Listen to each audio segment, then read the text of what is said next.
ನಾವೆಲ್ಲ ಕಾಕೊಂಡು ಕುಂತಿದ್ದು K D ಮೂವಿದ trailer ಯಾವಾಗ release ಆಕೈತಿ ಅಂತೇಳಿ ಫೈನಲ್ ಆಗಿ ಕೆ ಡಿ ಮೂವಿದವರ ಒಂದು ಅಫಿಷಿಯಲ್ ನ್ಯೂಸನ್ನು ಬಿಟ್ಟಾರು.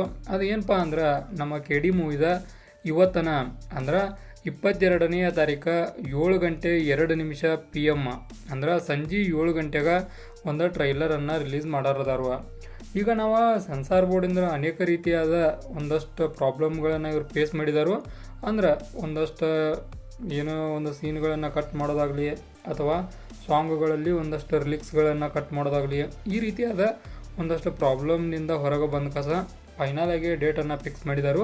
ನಾವೇನೋ ಪೋಸ್ಟ್ಪೋನ್ ಆಗಬಹುದು ಅನ್ನೋ ಇದ್ರೂ ಕೂಡ ಇದ್ದು. ಅಂದರೆ ಕೆ ಡಿ ಮೂವಿ 30ನೇ ತಾರೀಕು ಬರುವಂಗೆ ಕಾಣುವತ್ತು, ಬದಲಿಗೆ ಮುಂದೆ ಹೋಗ್ಬೋದು ಅನ್ನೋ ಒಂದು ಇದಿತ್ತು. ಬಟ್ ಅದಕ್ಕೆಲ್ಲ KVN ಪ್ರೊಡಕ್ಷನ್ದವರು ಫೈನಲ್ ಆಗಿ ಒಂದು ಫುಲ್ ಸ್ಟಾಪನ್ನು ಇಟ್ಟರು. ಒಂದು ಟ್ರೈಲರ್ದ ಅಫಿಷಿಯಲ್ ಆಗಿ ಡೇಟದ್ದ ಒಂದು ಪೋಸ್ಟನ್ನು ಕೂಡ ರಿಲೀಸ್ ಮಾಡಿದಾರು.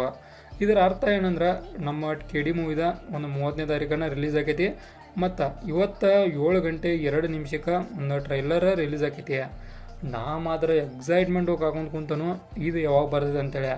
ಯಾಕಂದ್ರೆ ನಾವು ಟೀಸರ್ ನೋಡ್ಕಸ ಭಾಳಷ್ಟು ಇಂಪ್ರೆಸ್ ಇದ್ನ ಈ ಒಂದು ಟ್ರೈಲರ್ ಕುರಿತಂತೆ. ಟೀಸರ್ಗೂ ಹಾಗೆಲ್ಲ ತೋರಿಸಿರೋ ಸೀನ್ಗಳು, ಫೈಟಿಂಗ್ ಸೀನ ಅವನ್ನೆಲ್ಲ ನೋಡ್ರಿ ಒಂಥರ ಮೈ ರೋಮಾಂಚನ ಆಗೋದಿತ್ತು. ಸೇಮ್ ಟ್ರೈಲರು ಇರಲಿ ಅಂತೇಳಿ ನಮ್ಮ ಒಂದು ಆಶಯ ಕೂಡ ಐತಿ.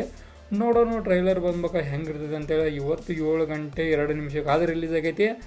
7:10 ನಮ್ಮದೊಂದು ಟ್ರೈಲರ್ ರಿವ್ಯೂ ಒಂದು ರಿಲೀಸ್ ಆಗೈತಿ. ಅಂದ್ರೆ 9 ನಿಮಿಷದ್ದು 8 ನಿಮಿಷ ಒಳಗೆ ನಾವು ಕವರ್ ಮಾಡೋಕ್ಕೆ ಪ್ರಯತ್ನ ಪಡ್ತಾನೋ. ನೋಡೋಣ, ಒಂದು 10 ನಿಮಿಷ ಲೇಟು ಆಗ್ಬೋದು, ಒಂದು 2 ನಿಮಿಷ ದೌಡು ಆಗ್ಬೋದು. ಒಟ್ಟು ರಿಲೀಸ್ ಮಾಡೋದು ಮಾತ್ರ ಪಕ್ಕ ಐತಿ. ಅಂದರೆ ರೀಸೆಂಟಾಗಿ ನಮ್ಮ ಧ್ರುವ ಸರ್ಜಾ ಅವರ ಮೂವಿಗಳು ಯಾವುವು ಬಂದಿಲ್ಲ. ಈಗ ಕೆ ಡಿನ ಒಂದು ರೀಸೆಂಟ್ ಆಗಿರೋದರಿಂದ ಇದ್ರ ಮ್ಯಾಗ ಭಾಳಷ್ಟು ಎಕ್ಸ್ಪೆಕ್ಟೇಷನ್ ಅದಾವು. ಅದರೊಳಗೂ ನಮ್ಮ ಕಿಚ್ಚ ಅವರ ಒಂದು ಆಗಮನ ಆಗೈತಿ. ರವಿಚಂದ್ರನ್ ಅವರನ್ನ ಲುಕ್ ನೋಡ್ಬೋದು, ಆನಂತರ ಸಂಜಯ್ ದತ್ ಅವರ ಸ್ವ್ಯಾಗನ್ನು ನೋಡ್ಬೋದು. ಆನಂತರ ಅನೇಕ ಜನರನ್ನು ಈ ಒಂದು ಮೂವಿಗೆ ನೋಡ್ತಾನವ.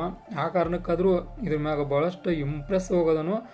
ನೋಡೋಣ ಹೆಂಗಿರ್ತೈತಿ ಆ ಟ್ರೈಲರ್ ಜಲಕ್ ಅಂತೇಳಿ ಸಂಜೆಗಡೆ. ಅಲ್ಲಿ ಮಟ್ಟ ವೇಟ್ ಮಾಡಿರಿ, ಅಲ್ಲಿ ಮಟ್ಟ ಕಾಯೋನು. ಇದಾಗಿತ್ತ ಕೆ ಡಿ ಮೂವಿದೊಂದು ಟ್ರೈಲರ್ ಕುರಿತಂತೆ ಒಂದು ಸಣ್ಣ ಮಾಹಿತಿ. ಇದೇ ಥರ ನಿಮ್ಗೆ ಇನ್ಫಾರ್ಮೇಟಿವ್ ವಿಡಿಯೋಗಳು ಬೇಕಾದ್ರೆ ಚಾನಲ್ ಸಬ್ಸ್ಕ್ರೈಬ್ ಮಾಡ್ಕೋರಿ. ವಿಡಿಯೋ ಇನ್ಫಾರ್ಮೇಟಿವ್ ಆದ್ರೆ ಮಾತ್ರ ಲೈಕ್ ಕೊಟ್ಟು ಹೋಗ್ರಿ.